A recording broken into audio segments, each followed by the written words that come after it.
The best way to predict the future is to create it yourself. And if you want to create your future, first you have to imagine it.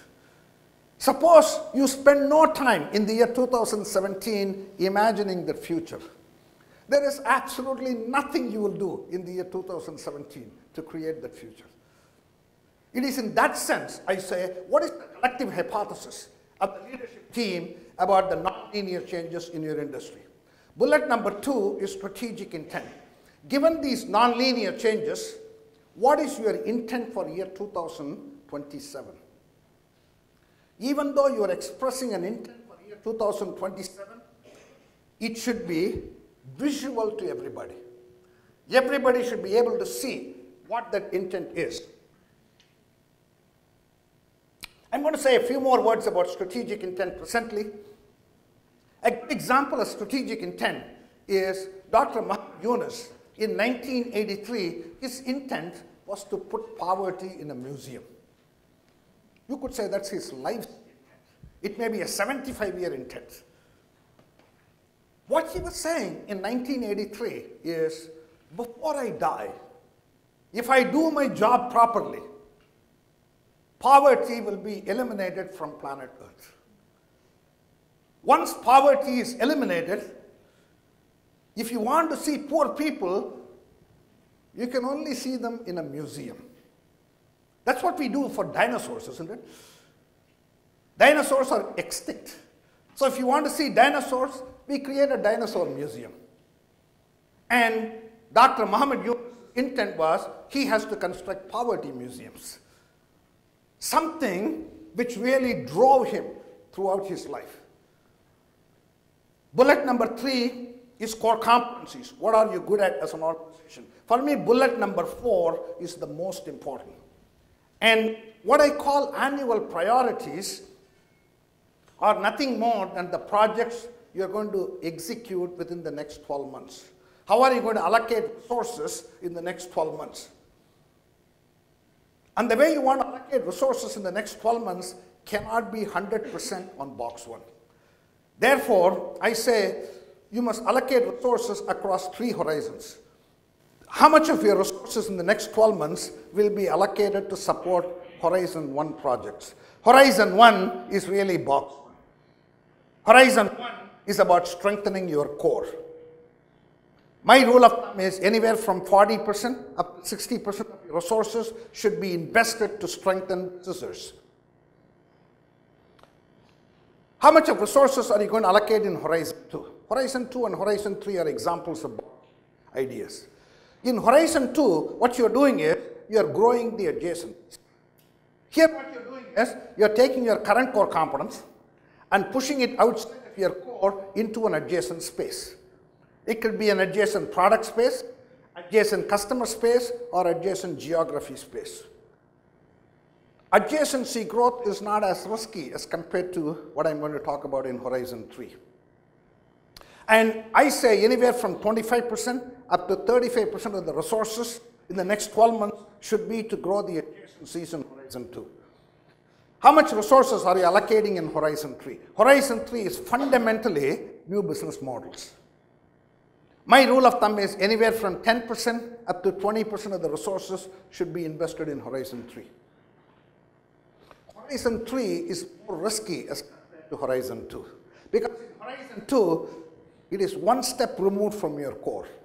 Whereas Horizon 3 is 2 or more steps removed from your core. It's a step out. Therefore, the risk is higher. Bullet number 5 is new core competencies. You cannot create the future with current competencies alone. Part of competition for the future has to be about competency building agenda. By the way, if you can reduce these 5 bullets on a single sheet of paper, you can get the whole organization aligned behind it. A word about strategic intent, and then I'll wrap up and take questions. The best way I can describe what strategic intent is by describing what it is not. Strategic intent is not the motherhood and apple pie kind of mission statements. In fact, once upon a time, my hobby used to be collect the mission statements of Fortune 500 companies. And once I collected a few of them, I kind of quit doing it. Because once I collected a few of them, I felt pretty confident I can paraphrase a typical mission statement. A typical mission statement would go something like this. We want to offer outstanding value to our customers. We want to treat employees with respect and dignity. And we want to provide excellent returns to investors. Something along those lines. In fact, CEOs feel so proud of the imaginative statement. Typically, they kind of frame it and put it in the head office. Sometimes I'm kind of tempted to go in the middle of the night and kind of steal the mission statements of Fortune 500 companies and kind of mix them up and put it back. I have a feeling when employees walk through the door next day, they're not going to say, wait a minute, that's not our mission statement. What happened to ours?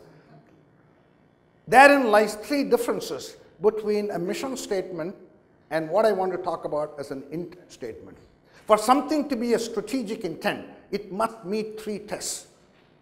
And I say the motherhood and apple pie kind of generic mission fail the three tests. What are the three tests? Test number one is direction. The reason why the generic mission statement failed this test is we strike out the name of one company. You stick in another company's name.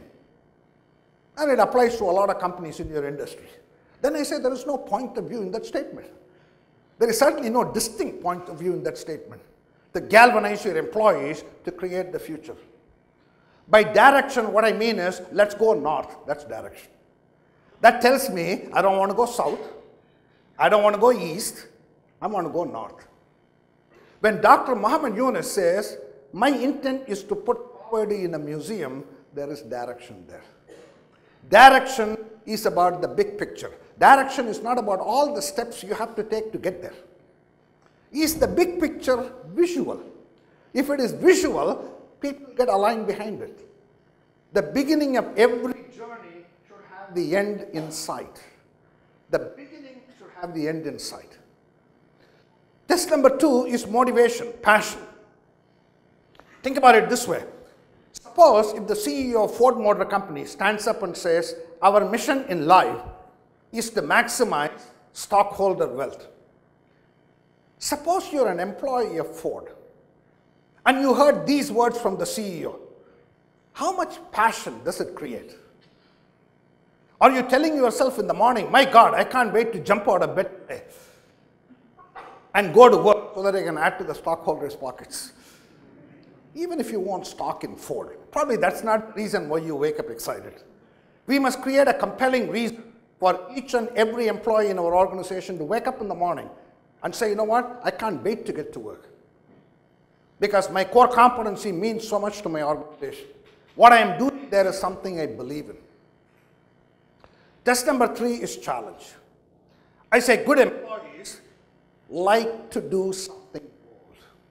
Good employees don't want to keep on re-engineering the person.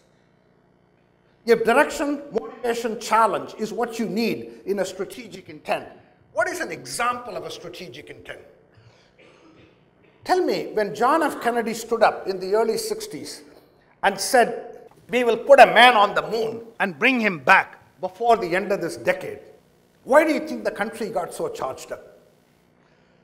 Certainly when he said bring him back, that added to the excitement, I'm sure. Again, take a look at the three criteria. Direction. Contrast the man on the moon with another statement he could have made. We want to become the aeronautical leaders in the world. Which statement provides direction? Man on the moon is so visual, just like Poverty Museum. Because we see a moon every day. Somebody's going to go there and come back and what you're talking about. Motivation, passion. This is about beating the Soviet Union on the technology race. Soviet Union has already taken the first step in the space race. Yuri Gagarin, Sputnik. They pushed someone into the orbit. And JFK is saying, let's settle once and for all. Who is number one in the world in the technology race? We or the Soviet Union?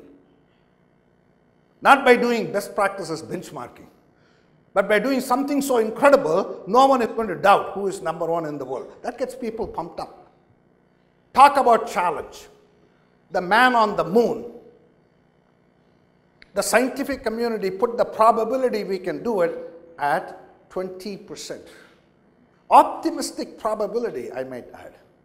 There was a good 80% chance we cannot do it. Strategic intent is about dreaming big. It's about thinking big. It's about having a big ambition.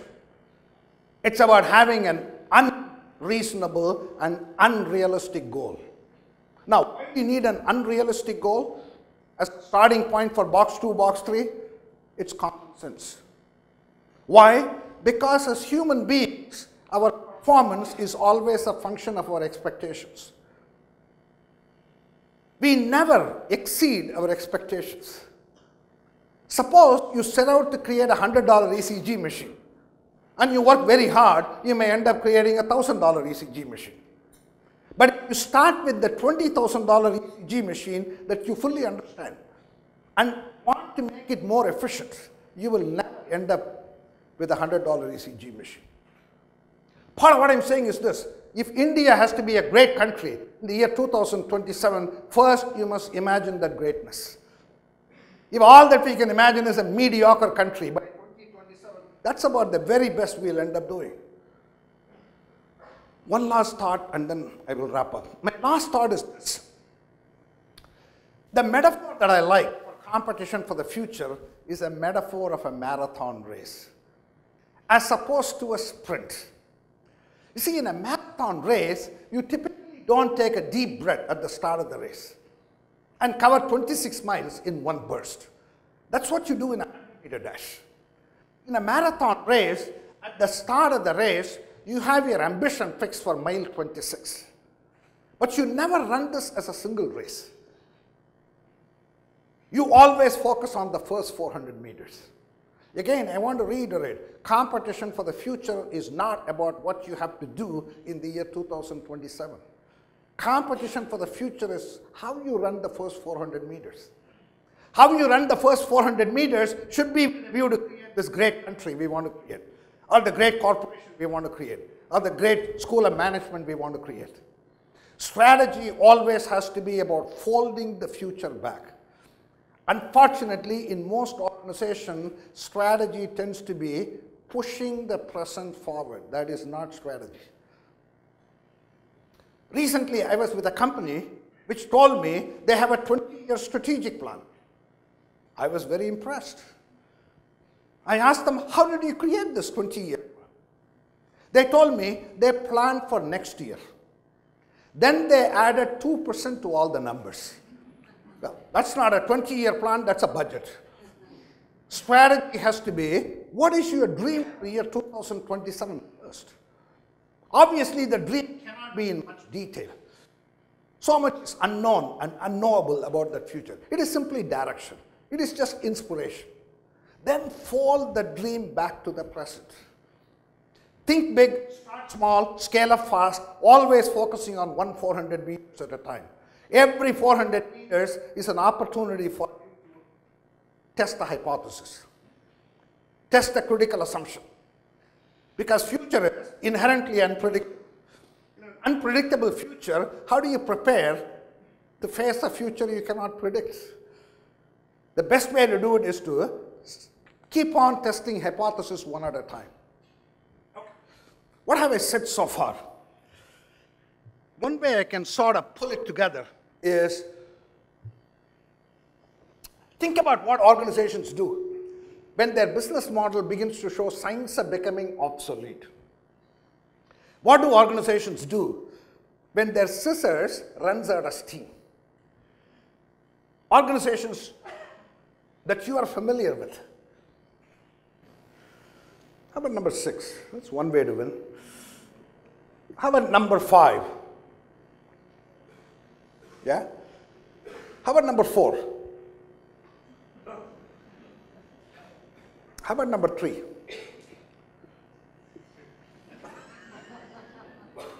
How about number 2? That's certainly good for MBA students working for consulting. How about number 1?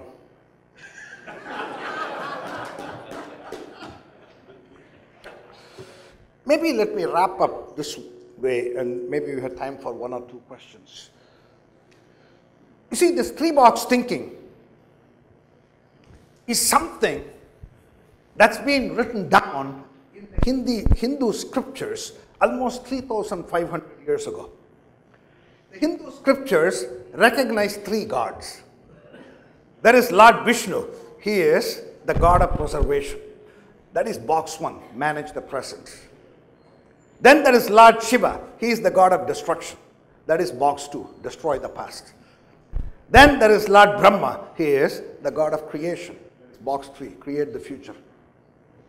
According to Hinduism, none of these three gods are any more important than the other two. In fact, only if the three gods do their job in a balanced way, humanity as we know, life form as we know, will sustain. In fact, Hinduism believes in the circle of life. The moment you draw life as a circle, there is no beginning, there is no end. It is a rhythmic, continuous movement. Everything that's born in this universe will be preserved. That is the job of Lord Vishnu. That is box 1, manage the present. Everything that is preserved will be ultimately destroyed. That's the job of Shiva. That's box 2, destroy the past. And everything that's destroyed will get recreated. That's the job of Brahma. That's box 3, create the future. Everything that's created will be preserved. That's the job of Vishnu. Everything that's preserved will get destroyed. This continuous rhythmic movement is what makes humanity as we know sustain. I have simply taken something written 3,500 years ago about preservation, destruction, recreation as a human sustenance and simply present it to companies. If your organization has to sustain forever, you must also master this art of preservation, destruction, and recreation. In fact, in Hinduism, they've also paired the right wives with these gods. Vishnu is married to Lakshmi. Lakshmi is the goddess of wealth. So if you do a good job in box 1, you make a ton of money. Shiva is married to Parvati. Parvati is a goddess of power. You need power to destroy things. Brahma is married to Saraswati. Saraswati is the goddess of wisdom and insight. And you need wisdom and insight to read the weak signals and begin to formulate hypotheses about the future. By the way, this three-box thinking is not just for corporations. I say this is also something you can use to run your own personal life. Everyone in this room, you must prepare a strategy architecture for yourself. What is your one-page architecture for your own life? What's your moon statement? What's your personal moon statement? What are the hypotheses you're going to test? What are the weak signals you're going to amplify? What are the competencies you're going to build? When I was growing up in a small village, no running water, no electricity, my ambition was to go to Harvard Business School to do an MBA. Impossible. Man on the moon. But gotten me waking up excited every day. Asking, what are the competencies I need to build? What are the capabilities I need to embed? What are the weak signals I need to amplify? Everyone in this room, you must have a personal strategy architecture statement. Every day you should take a look at your calendar and say, did I spend enough time in box 1 today? Did I spend enough time in box 2 today? Did I spend enough time in box 3 today? For you also as an individual, future is now. Future is not about what you do in that future. By the way, the reason why it is very difficult as individuals to invest in box 3 is if you don't invest in, if you forget to invest in box 3 today, it does not hurt you today. It hurts you in the year 2027. That is why it is easy to slip. Take, for instance, a box 3 activity for an individual, which is to do exercise every day. If you did exercise every day, you are assured of future health. Now, why is it so difficult to practice this commonsensical thing? And that is because you may wake up today on January 25th and say, you know what, I got to go listen to this Vijay Govindarajan. I got a lot of homework to do, I got emails to check. let me skip exercise today. If you skip exercise today, your health does not decay today. It decays in the year 2020. By the way, your health actually decays today. But the decay is so small. The decay is so invisible. It is easy to slip. My point is, future comes in daily doses, whether you like it or not. Future does not arrive all of a sudden in the future. Therefore, we must have the discipline to focus on all the 3 boxes every day. But this is also about India. This is also about organizations in India. I'm so inspired and excited whenever I come and address youngsters such as yourself. I'm inspired because what I see in India is tremendous human capital. We have got tremendous human capital today. Then I look at the possibility gap for India. It's humongous. What are we waiting for is my main message. Thank you very much.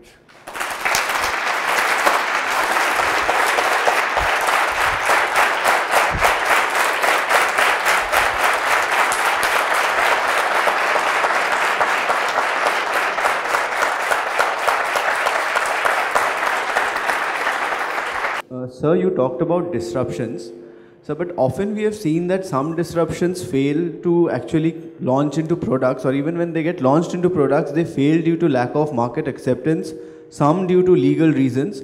So, for example, in the year 2000, India launched its first palm-held computer called Simputer, but by 2006, production was stopped and the device essentially failed. A similar fate befell Napster in the year 2001 when it got itself entangled in legal hurdles. So, sir, how do we know when is the right time for an appropriate disruption and when to invest money in one? Yes, it's a great question. Let me provide thoughts on that, and maybe with that we will conclude. I think the key in box 3, because we are facing humongous unknowns and humongous uncertainties, as you rightly say, not all disruptive innovations succeed. How do you make sure when you launch a box 3 you succeed? Is you must cultivate this discipline of testing assumptions, because box 3 almost by definition, because it is based on weak signals, it is based on hypothesis. There are a lot of assumptions you are making. Only if those assumptions are valid, you will make a ton of money. Therefore, the organization must test assumptions, starting with the most critical assumption first, and then work through the series of assumptions. And when you are testing assumptions, the golden rule is spend a little, learn a lot. There are lots of assumptions to test. Keep the cost of failure cheap. Then you can fail more often. And for me, failure is nothing more than converting assumptions into knowledge. Fail early, fail fast, fail cheap, so that you understand a workable business model. If you can keep the cost of experiment in testing assumptions low, then the cost of learning is low. Then the cost of failure is low. By the way, I want to make a distinction between failure and mistakes. I'm not asking any organization to tolerate mistakes, but we should tolerate failure. And for me, failure is about knowledge building exercise. Now, let me give you a very quick example of how do you construct these low-cost experiments to test critical assumptions. In the mid-70s, IBM decided to launch a box 3 project. As you know, in the mid-70s, IBM was primarily a hardware. They were making and selling mainframe computers to corporations. So at that time, they said, let's also transform ourselves into a big player in software. And one of the specific box 3 ideas that they were thinking of was speech to text. That is, if you speak in front of the mainframe computer, it converts that into text. Something like Siri in the B2C segment today. In the mid-70s, if you actually want to create a software which can do speech to text on mainframe, it would cost millions and millions of dollars. You don't want to spend millions and millions of dollars and create the software and then see whether there's a market for it. This is the problem with box tree. In box tree, you want to know whether there's a market for speech to text. But you can't create the product and then test because enormous amounts to create that product. Of course, IBM did concept testing. Concept testing is go to your customer, who are the CEOs and senior executives in companies, and say, we have a concept called speech to text. Would you like the concept? Of course, everybody said we love the concept. We will pay lots of money for that concept. Concept testing is deceptive to test assumptions. Concept testing is not enough. We can't create the software and test. We cannot even create a prototype of the software and test because even a prototype costs lots of money.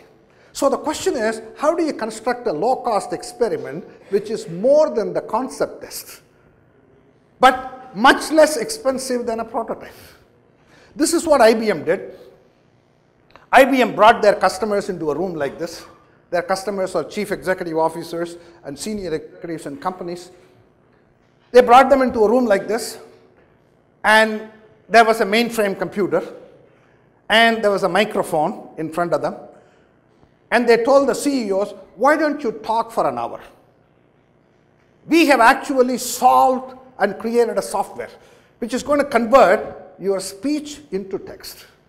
What we want you to tell us is how you like the software, how much you will be willing to pay for it. Only thing is, they didn't solve the problem. They pretended they solved the problem. So they had 100 typists in the next room. So as the CEOs are talking for an hour, the typists are busily typing away. After an hour, the CEOs were highly excited about this concept were no longer excited. Not because the text was incorrect. The text was 100% correct. There were many number of issues. CEOs felt their throat hurt when they talked for an hour. They didn't want to talk confidential stuff in front of the computer, etc. My point is, you can't even test using prototype. You must almost create a pretender type. You have to find low-cost experiments to test these hypotheses. If you can do that, then I say those disruptive innovations have a high probability of success. The ones they don't succeed is you either don't test assumptions and construct a product and then find it has very little market acceptance. Let me just conclude with this thought. I'm so optimistic about India. When I see the possibility gap in India is humongous. My challenge to India is, where are the dreamers? Thank you very much.